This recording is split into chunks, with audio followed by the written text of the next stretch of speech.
Hi നമസ്കാരം, ദാസേനാണ് തൃശ്ശൂരിൽ നിന്ന്. അപ്പോൾ ബിഗ് ബോസ് തുടങ്ങാൻ ഇനി കുറച്ച് മണിക്കൂറുകൾ മാത്രം ബാക്കിയുള്ളൂ.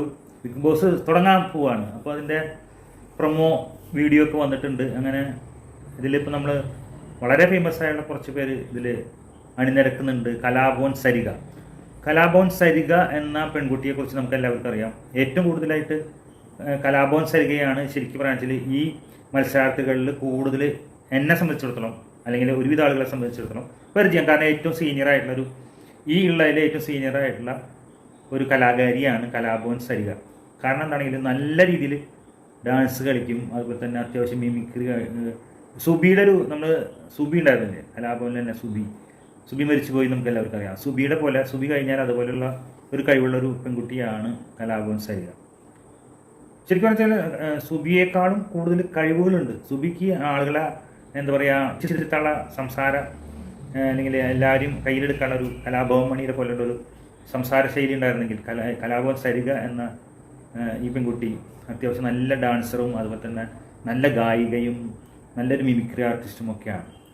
പിന്നെ നമുക്ക് നെഗറ്റീവ് രീതിയിൽ ഏറ്റവും ഫേമസ് ആയി നിൽക്കുന്ന ഇപ്പോഴത്തെ വ്യക്തിയാണ് രേണു സുധി.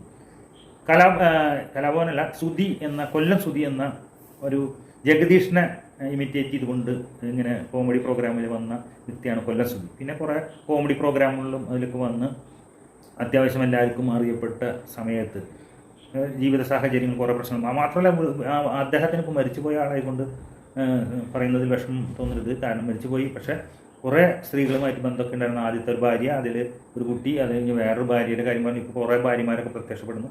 അതിൽ അറിയപ്പെടുന്ന ഒരു ഭാര്യ എന്ന് പറഞ്ഞാൽ രേണു സുധി എന്ന മരിക്കുമ്പോണ്ടായിരുന്ന ഭാര്യ, അതിൽ മക്കൾ ഒക്കെയാണ് ആയിരുന്നത്. അങ്ങനെ ഈ ഇദ്ദേഹം മരിച്ചതിന് ശേഷം ഇപ്പോൾ എല്ലാവർക്കും അറിയാം, ഒരാൾ മരിച്ചു കഴിഞ്ഞ് പിന്നെ ആളങ്ങനെ എല്ലാവരും സ്ഥിരമായിട്ട് കുറേ ഇപ്പോൾ ഇതുപോലെ എന്നെ പോലെയും ഒക്കെ കൂട്ടാം.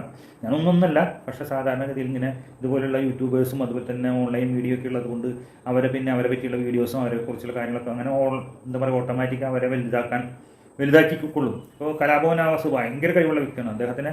അദ്ദേഹം ഉള്ള സമയത്ത് അദ്ദേഹത്തിന് സിനിമ കൊടുക്കാനും അല്ലെങ്കിൽ ആളെ പറ്റി പറയാനൊന്നും ആരും ഉണ്ടായിരുന്നില്ല. അദ്ദേഹം മരിച്ചു കഴിഞ്ഞപ്പോൾ ഇപ്പോൾ ആളെപ്പറ്റി മാത്രമാണ് വാർത്ത. ഇത്രയും ഒരു പിൻബലം അദ്ദേഹത്തിന് ഉണ്ടായിരുന്നുവെങ്കിൽ അദ്ദേഹം മലയാള സിനിമയിൽ തന്നെ അറിയപ്പെടുന്നൊരു നടനാകുമായിരുന്നു.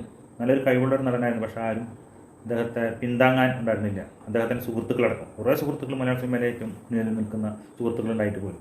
അപ്പോൾ പറഞ്ഞു വന്നത് എന്താണെങ്കിൽ, ഈ പറഞ്ഞ പോലെ തന്നെ രേണു സുധിയുടെ കാര്യം പറഞ്ഞ പോലെ തന്നെ സുധി അത്ര വലിയ ഫേമസ് ഒന്നും ആയിരുന്നില്ല. പക്ഷേ സുധി മരിച്ചപ്പോൾ സുധിയുടെ ഭാര്യ എന്നുള്ള രീതിയിൽ രേണുവിനെ കുറിച്ചുള്ള ഇൻ്റർവ്യൂസ്, അവർക്ക് വീട് പണിത് കൊടുക്കലും അങ്ങനെയുള്ള സംഭവങ്ങളൊക്കെ ആയി. അങ്ങനെ ഈ രേണു സുധി 1-2 റീൽസിലും കാര്യങ്ങളിലൊക്കെ